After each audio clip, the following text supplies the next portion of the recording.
Today, in our times, it is the fear of death, the fear of sacrificing your finger, your toe, a drop of blood, that is more honorable than anything else. Look at us, worldwide. Look at our current affairs. Look at our situation. Look at the people around us.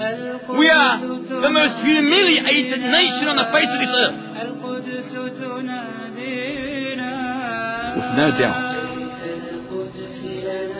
Why? Because martyrdom to us is not appealing. It's not as appealing to us as it was to those ancestors, the great warriors that passed us, who lived around the best creature that walked this earth, Muhammad ibn Abdullah sallallahu alayhi wa sallam. Open your eyes and look at the massacres. Those that occurred in Bosnia and Kosovo, in Burma, Indonesia, those that occurred in Kashmir and still occurring. Those that are occurring today in Afghanistan. Those that are occurring in Iraq and Palestine. Have we done anything about this? Are we able to do anything? We are not. Why are we not? Because our lifestyle is more precious to us than doing anything about it. Our brothers in Cuba, who are chained like dogs, tied like animals, placed in a 2.4, 1.8 cage, concrete base, tin roof, chicken wire for walls. They walk like this, they can't even move. Those orange shirts of theirs, shaved, humiliated, degraded. We are downtrodden, enslaved. Why? We are the most humiliated nation today. القدس تنادينا القدس تنادينا قدس تنادي قدس تنادي قدس تنادينا ألا كل ما هو آت قريب وللأرض من كل حي نصيب. Another one of the reasons for this condition is that the Muslims have become preoccupied.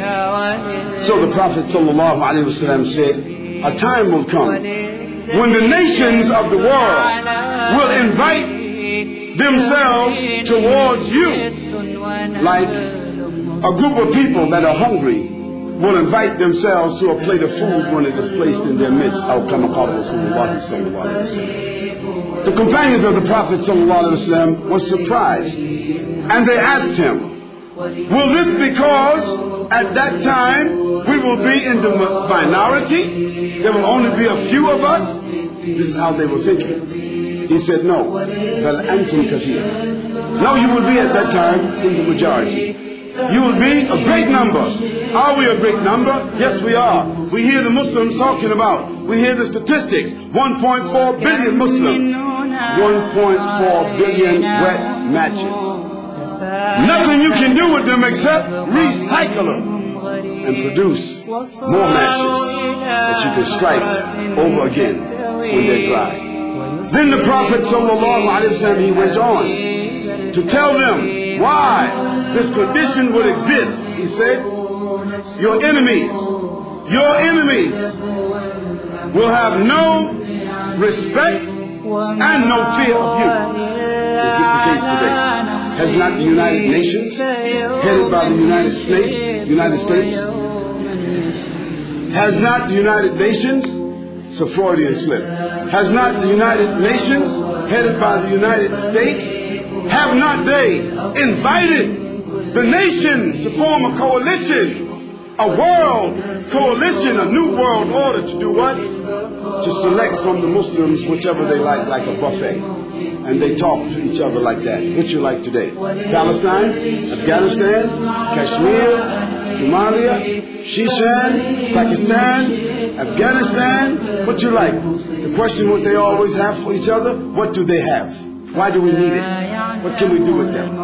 So the Prophet ﷺ mentioned, and they do this blatantly, without any consideration, no respect. They take and go and invade and rape and kill and massacre, do whatever they want to do. And then after that, they set up humanitarian foundations to invite us to their countries to live, give us citizenship, and give us safety, and make us democratic, make us feel real good, and make sure we never go back to those lands to change our conditions.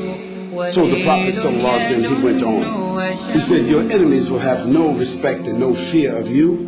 And you Muslims will be like Gufat as-Sayl. You will be like the bubbles on the ocean when it goes to the shore and comes back. Bubbles, froth, foam, trash, scum. Means that no substance. You will have no substance. And Allah subhanahu wa ta'ala will strike something in your heart called wahid.